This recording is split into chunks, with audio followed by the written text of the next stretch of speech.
Hi, and welcome to the CAFMA Connect. I'm your host, Fire Chief Scott Freitag, and with me today, none other than Warehouse Manager Erik Trujillo. Erik, welcome. Thank you for having me. Otherwise known as Papa T, affectionately by everyone within CAFMA. Mostly affectionately. I think it's affectionately. It's on your license plate. Yes, sir, it is. I believe so.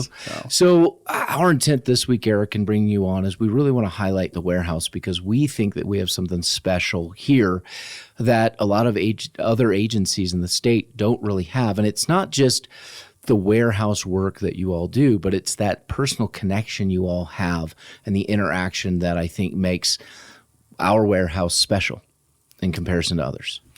I would agree. Thank you for that. We're pretty proud of what we have.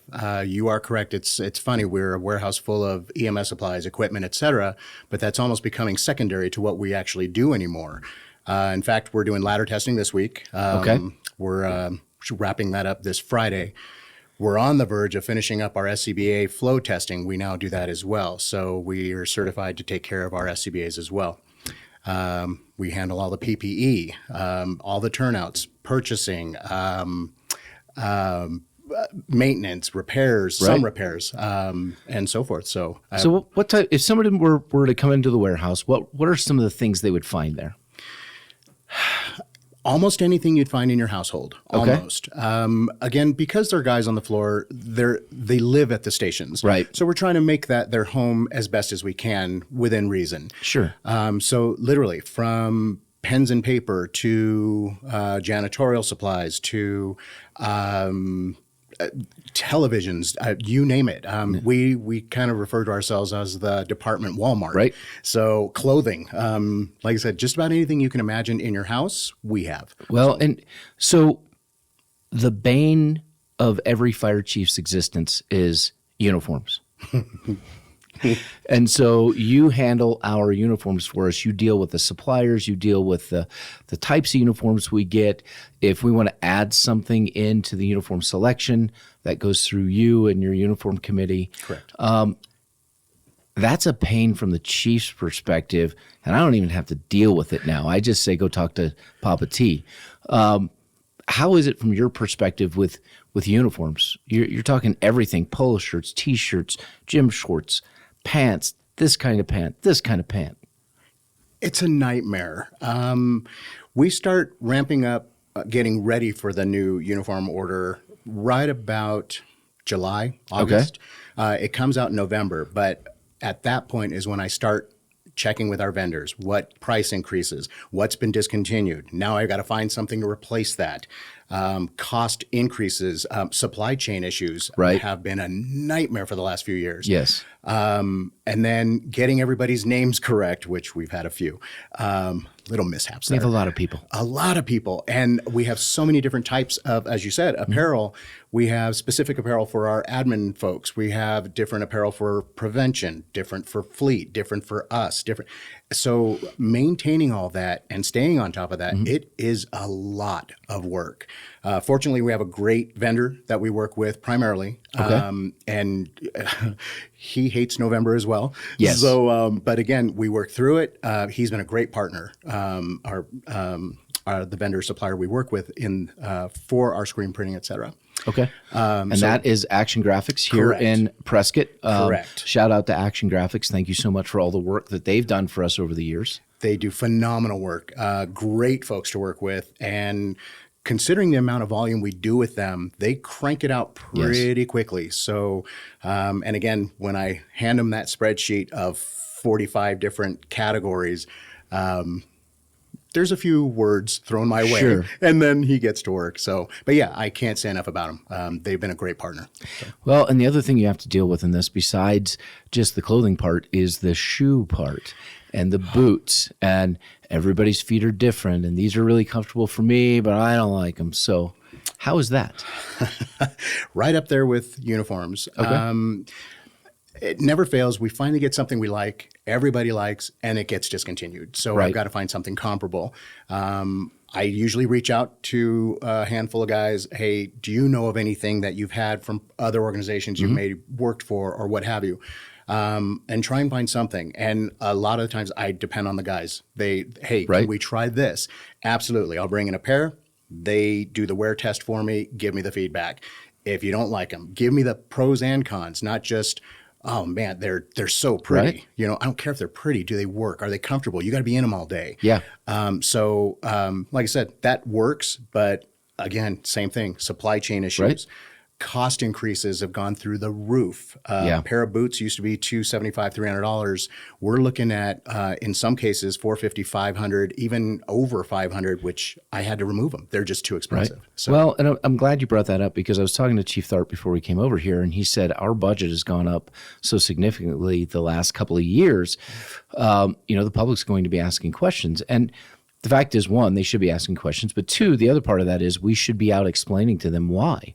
And like you said, boots have gone from $275 to close to $500 for some of them. We just got bids on 2 new engines, $1.1 million for what we used to spend $500,000 on 5 years ago. In order for us to cover the cost of just general operations, we have to increase rates. Right. I mean, it's unfortunate, but I want to go back for a second to uniforms because we're hiring more female firefighters, and then we have a lot of administrative staff who are women, and one size does not fit all. So it's incumbent upon us to make sure that we have the right type and size of uniform for every employee that we hire. that has been challenging. Again, this is going to come off really strange, but I could look at one of our male personnel. Okay, you're 6'2", 6'3". I'm going to say you're probably a 36 waist, 32 inseam, this, that. And they're like, holy crud, how did you do that? Well, because I've done it so long. A female, I can't do that.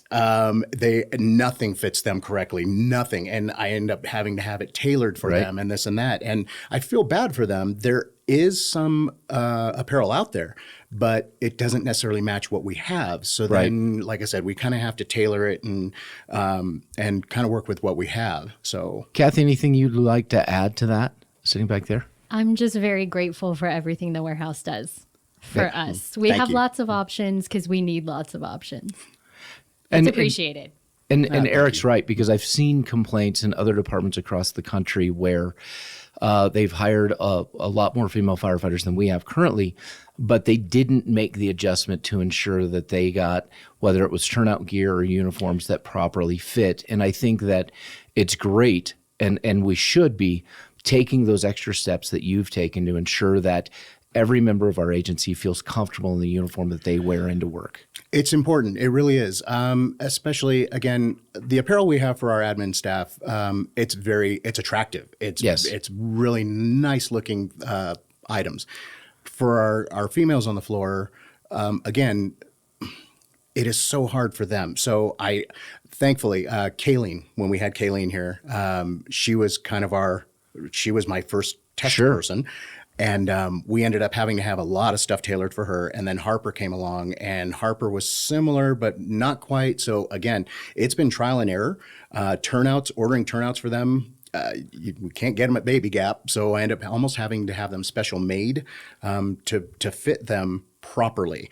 And I mean, again, we do the best we can. Thankfully, everybody is just appreciative and thankful that they even have this gear that we offer as an authority. But again, we do our best. Yeah. And fortunately, our vendors are working with us to make sure that we get gear that properly fits them, because it's not every person that comes here, whether they're male or female,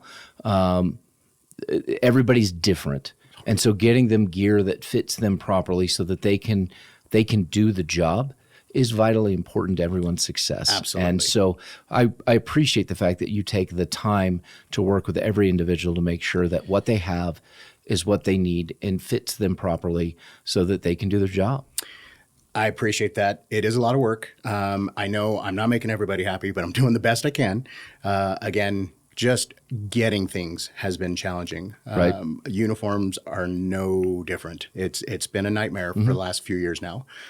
So again, when I see a new hire come on, like our new fire marshal, Turpak, I saw him at a meeting, I think that was Monday.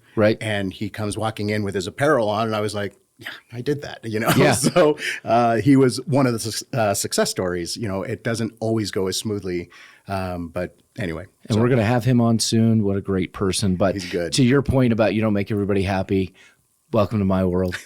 I still think that I'm at about 66%.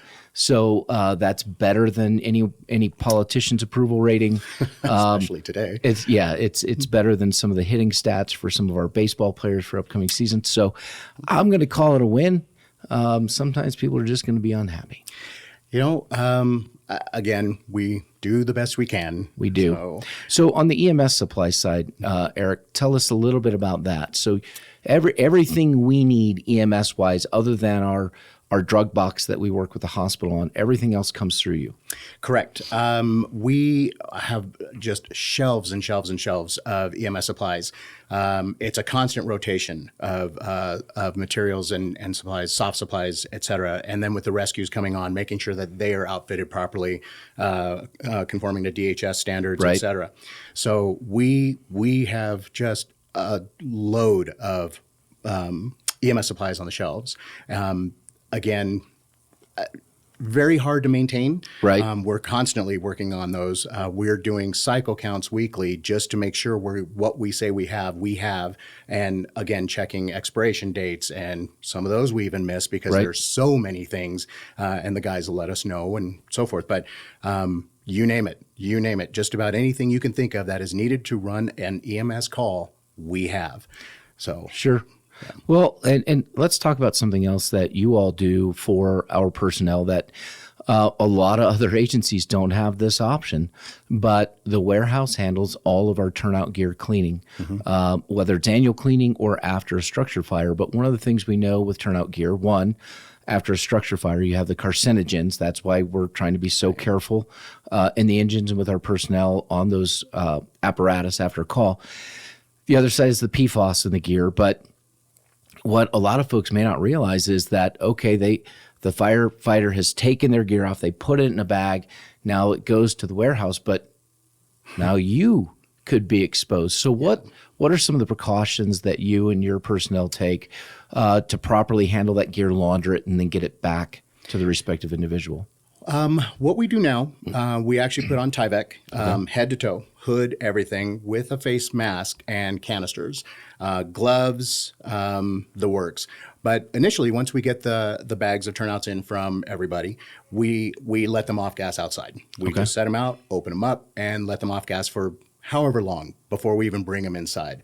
Then, again, don all the gear, and that's how we proceed. So we're not touching them anymore. We're limiting our exposure tremendously. Good. We were not doing that before. I think our cancer awareness, et cetera, has evolved so much that, I mean, even in our little division of the world, it was like, wait a minute, you know what? We're going to have to adjust how we're doing this now because, again, the stuff these guys are dealing with out there, we're dealing with it just indirectly. So.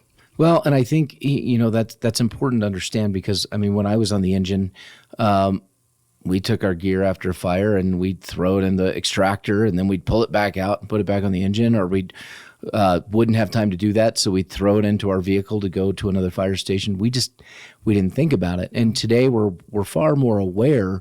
But I think the important part of that, Erik, is to point out to folks, especially folks who might be looking to get into the fire service, that yes, there is potential for exposure, but the reality is the mitigating efforts that we're taking to reduce the risk and exposure are significant, including in the warehouse and the efforts that you're taking. So I think the important thing to walk away with is, yes, there's a risk, but here's everything that we're doing to mitigate that. Exactly. And that's important. So one of the other things that we have is we have contracts with our warehouse. We have a purchasing consortium. Talk just a little bit about that. So that's actually been something that's worked very well. It has helped us huge in pricing structures. We have several other departments, and some of the smaller departments, it really benefits them because they don't have the budgets. So in this group, they're now getting the same pricing we're getting through that. So again, there's 2 or 3 schools that buy like copy paper and stuff like that we supply them with. But EMS supplies and some equipment, they're able to purchase through our group, and again, huge savings. Right. It's again, I'm the manager of those entities with their accounts, but it runs so smoothly that very rarely does something come up that I actually Right. have to take care of for them. I get them set up and they go to work. It's really a sweet setup. Well, and the great thing I think about being part of our purchasing consortium is that you don't have to buy through us, Nope. right? You can buy through us and you can save up to 50% on your EMS supplies, janitorial supplies, office supplies, all of those things that we purchase. Some of those janitorial and office supplies are the same things that the school districts use. And then for other fire departments, it saves them money on their budget. Now, we've mainly worked with fire districts. However, I'll just point out quickly that the city of Prescott is in talks with us right now about transitioning some of what they do over to us. And the reason is they're using floor personnel, so firefighters, engineers, captains, to handle all of their different duties that need to be completed for warehouse logistical type things. Let's say it that way. So they have people on the floor handling logistics for the fire department up to and including ordering toilet paper and picking, not just ordering, picking it up, going to the store, picking all that up, picking up the water. They're washing their own gear, or they have somebody that grabs it and puts it and tries to get it washed, but it's hard for them to maintain. So the ability for the city of Prescott to work with us means that it takes some of the strain off of their personnel, and it provides a better logistical train to get that done. And I want to say this because we talked about it before we went on, and I said I'm not going to use it because no one will understand the reference. But you are like the Radar O'Reilly from MASH. Look it up, Google it, you can find it. If you see a need, you fill the need before we know the need needs to be filled. So when I call you and say, Eric, I just had this great idea, and your response is, it's going to be there in 10 minutes. I already ordered it. I could see what you were thinking. Exactly that. We try to be, very much so. The best way to support operations personnel is exactly that. It's no different than being on scene where your medic needs something and your EMT has already got it there for you because I know it's coming. Right. We kind of handle it the same way. We try to. Just for what it's worth, we're excited about Prescott. We're really looking forward to that. There's a few individuals over there that I've talked to that they can't wait either. Right. We will treat them like our own stations, essentially, and support them the same way. And it's going to allow them to actually concentrate on what they're there for to begin with, and that is running those calls and mitigating those emergency situations. You don't have time to be dealing with gear and all that kind of stuff. I'm blessed with a couple of great guys that work with me that handle so much of this stuff. In fact, just yesterday, talking with them about possibly even taking some more from Fleet. The small engines, the saws, the K-12s, et cetera.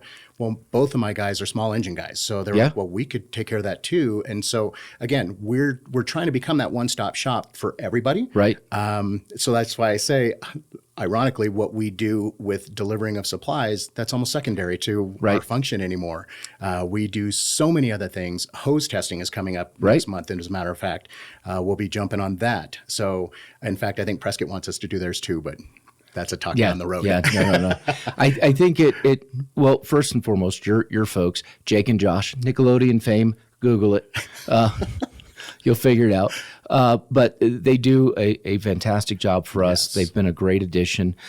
We did get you all a new truck to make deliveries, which seems like a very supply chain issues. It was hard to track it down. We finally got it, I think, in Pennsylvania. But that looks really nice, gives them a great ride. I know one of the things we want to look at in the future, because of all of the other things you're taking on, is getting another building right by the warehouse where the warehouse would be used for the uniforms, the EMS supplies, the janitorial, and then the hose repair, the SCBAs, the small engines would all be in another building where those things could take place. That would be ideal. Currently, where we do our hose repairs, it's a room or an area probably half the size we're in now. So that's a little challenging. Right. With repairs of anything. In fact, we do our SCBA maintenance and flow testing through the warehouse as well. So again, that's another tiny little area that we actually need to keep very clean because those things have to be pristine because they are life safety. So we could definitely use more room. We're running out quickly. So something we need to add to the plan. Eric, I'd like to have you back on again in the future so we can highlight more of what the warehouse does for this organization and so that our folks truly understand what you all do. Thank you so much for being in here today. And for all of you out there, please don't forget to like and subscribe. Until next week.